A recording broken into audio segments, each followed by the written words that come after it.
વડોદરામાં વિકાસ થઈ રહ્યો છે, પણ આ વિકાસ આડેધડ થઈ રહ્યો છે.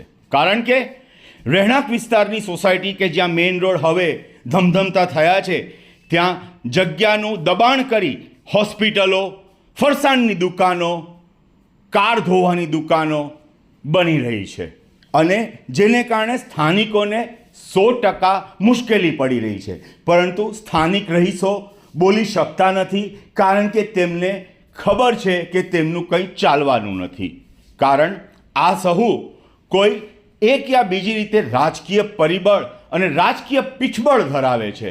જ્યારે આ પ્રકારની પરિસ્થિતિ ઊભી થાય ત્યારે વડોદરાના શાંત રમણીય રહેણાંક વિસ્તારની હાલત બદતર બની રહી છે. આ છે સૈયદવાસણા, કાર્તિકેયનગર, મારુતિધામ સહિતની સોસાયટીની વાત કે જ્યાં આડેધડ જગ્યા આગળની રોકીને કોઈ પણ પ્રકારના ફાયર નોર્મ્સને બાજુ પર મૂકીને ફરસાણની દુકાન બને છે. તેની ફરસાણ બનાવવાની ચીમનીઓ પણ પાછળ છે, જે સોસાયટીમાં ક્યારે પણ કોઈ પણ પ્રકારની હોનારત થાય તો એક સાથે કેટલાય ભડથું થઈ શકે એમ છે. તો બીજી બાજુ હોસ્પિટલો આડેધડ બની રહી છે.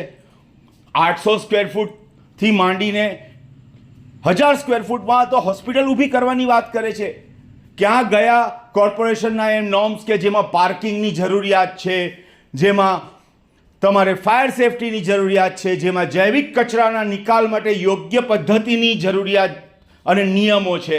પણ કોર્પોરેશનને પણ શરૂઆતમાં મૂર્ખ બનાવવામાં આવે છે, કારણ કે આ લોકો સૌથી પહેલાં બાંધકામ ચાલુ કરે છે, રજા ચિઠ્ઠી મળે કે ના મળે, અને તેમને ખાતરી છે કે એક યા બીજી રીતે રજા ચિઠ્ઠી મળી જ જશે.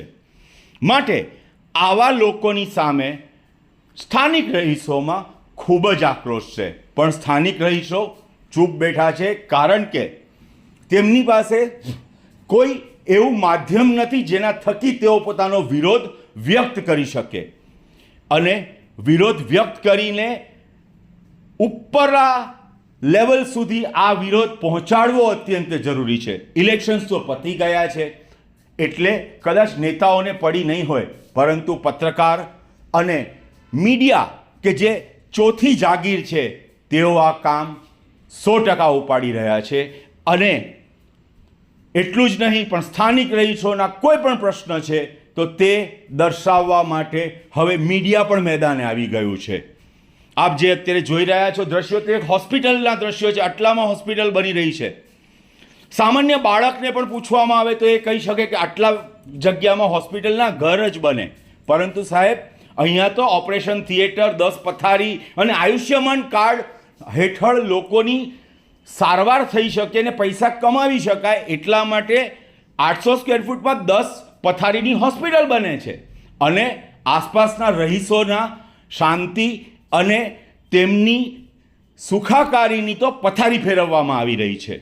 અને આ પથારી ફેરવનારા તબીબી તત્વો આજકાલ સૌથી વધારે સૈયદવાસણા ગોત્રી રોડ પર પોતાની નજર ટીકાવીને બેઠા છે. કારણ કે તેમને ખબર છે કે ઓછા ભાવમાં ટેનામેન્ટ લેશું, નાનકડી હોસ્પિટલ બનાવશું અને સરકારનું આયુષ્યમાન કાર્ડ ચલાવીને ધંધો કરશું. જી હા, ધંધો કરશું, કારણ કે આ સેવા ના કહી શકાય. સેવા એટલા માટે ના કહી શકાય કારણ કે અનેક નોર્મ્સ છે. સૌથી પહેલું નોર્મ છે પાર્કિંગ જરૂરી છે. કોર્પોરેશનના કાયદા મુજબ હોસ્પિટલ પાસે પાર્કિંગ હોવું જરૂરી છે. બીજું કે તેમનો જૈવિક કચરાના નિકાલની જરૂર છે, પણ બધું ચાલે છે.